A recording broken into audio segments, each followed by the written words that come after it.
They said he was the best. If you lived anywhere around Kantora, Zerma, Riven, or even Bajiko, you must have heard his name, Dr. Adrian Cade. Tall, clean-shaven, and always smelling of expensive cologne, he was the kind of doctor every pregnant woman wanted to see. His patients called him the Doctor of Wonders. The nurses called him the Iron Doctor. But heaven called him something else, the Collector of Destinies. This is the circle of African tales, where wisdom lives and every story carries a lesson. Silvercrest Women's Hospital sat quietly in the middle of the city, surrounded by tall palm trees and reflective glass walls. From the outside, it looked like hope itself. But behind those shining walls was a story that could make even the strongest heart tremble. Dr. Adrian Cade was not born evil, at least that's what people said. Years ago, he was an ordinary young doctor struggling to build a name. One tragic night, after losing a wealthy woman during childbirth, something inside him snapped. He began to believe that life and death were tools, and if he could control them, he could control everything. Not long after, a fellow doctor introduced him to a powerful occult circle and said, "Power doesn't come from medicine, my friend. It comes from the spirit world." That same night, they took him to a mansion in Lunora Hills. Inside a candlelit hall covered with red markings, he made a vow renewed every year. He would offer what they called the harvest of agony. From that day, his obsession with surgical deliveries began. He stopped allowing women to deliver naturally, even when they were fully dilated. He insisted on surgery, claiming it was safer. But deep inside, he knew the truth. The placenta, what many considered medical waste, was his spiritual currency. Each one was preserved, sealed, and secretly transported to a private house he owned in Koriva district, where monthly rituals were performed. Every scream under the knife thickened his shadow. Every newborn cry made him smile faintly, another offering accepted. Because he was careful, no one suspected him. He donated to churches, sponsored medical outreaches, appeared on television discussing maternal health. The people loved him. But if walls could speak, the maternity ward of Silvercrest would have screamed. Some women left with deep scars and sleepless nights. Others lost their babies through strange complications. Some never conceived again. And Dr. Cade would hold their hands and say, "God knows best." And they believed him. Then came Naomi. She was quiet, prayerful, and lived in Tavon Estate. Married for 6 years without a child, she and her husband Ethan had prayed, fasted, and cried together. When she finally conceived, joy filled their home like sunrise. Every night, Ethan placed his hand on her belly and whispered, "You will come out naturally, my child. No blade will touch your mother." But destiny was listening. And so was Dr. Adrian Cade. At 7 months, Naomi was referred to Silvercrest for antenatal care. The nurses welcomed her warmly. When she first met Dr. Cade, she later told her husband, "That man, he looks kind." Ethan smiled. "He's the best in the city. You're safe." If only they knew those hands had held more blood than healing. The pregnancy progressed beautifully. Naomi glowed. She prayed every morning, whispering, "Lord, this child will come by your hand." But during every checkup, Dr. Cade planted fear. "You don't look strong enough for natural delivery. Your pelvis might be narrow. We should prepare for surgery." Naomi always shook her head gently.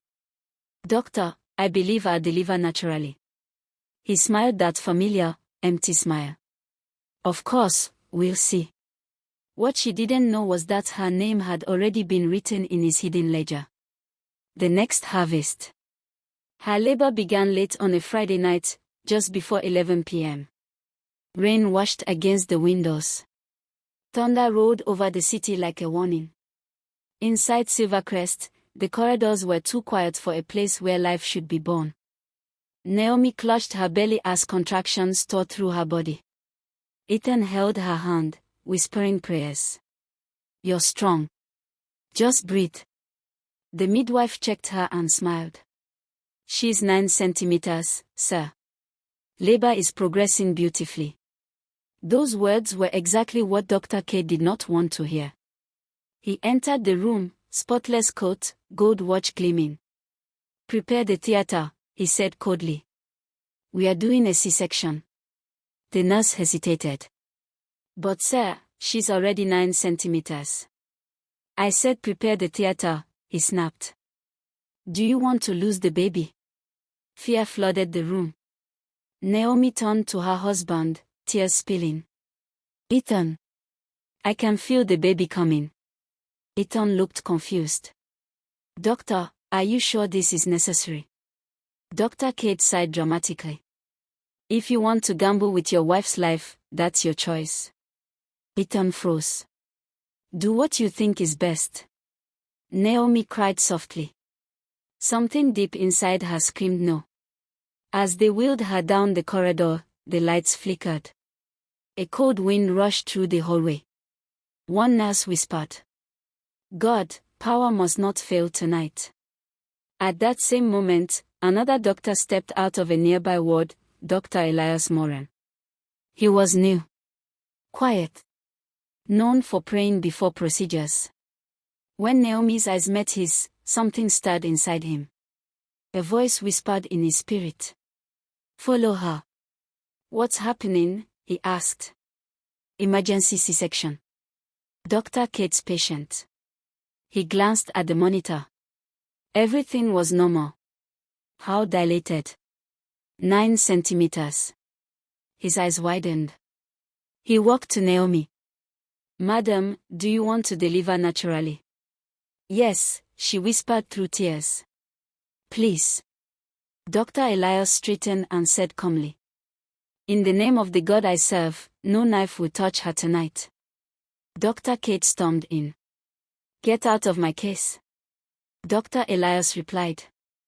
Expertise without conscience is witchcraft in a white coat. The room froze. Suddenly, the lights went out. The generator failed. Darkness swallowed the corridor. Naomi screamed. The baby is coming. Dr. Elias grabbed a flashlight. To the maternity room, now. He knelt beside her. Push. God is here. With one final cry, the baby was born, alive, strong, radiant. The lights flickered back on. Dr. Kate stood frozen. Fear filled his eyes. That same night, in his private house in Kariva, one of the ritual jars cracked. His servant called, shaking. Doctor, the jar broke. Something is moving inside. By morning, his world began to fall apart. Investigations followed. Records reopened. Hundreds of unnecessary surgeries uncovered. The jars were found. The truth exploded across the city. Silvercrest was shut down and reopened as New Dawn Medical Center. Dr. Elias became medical director.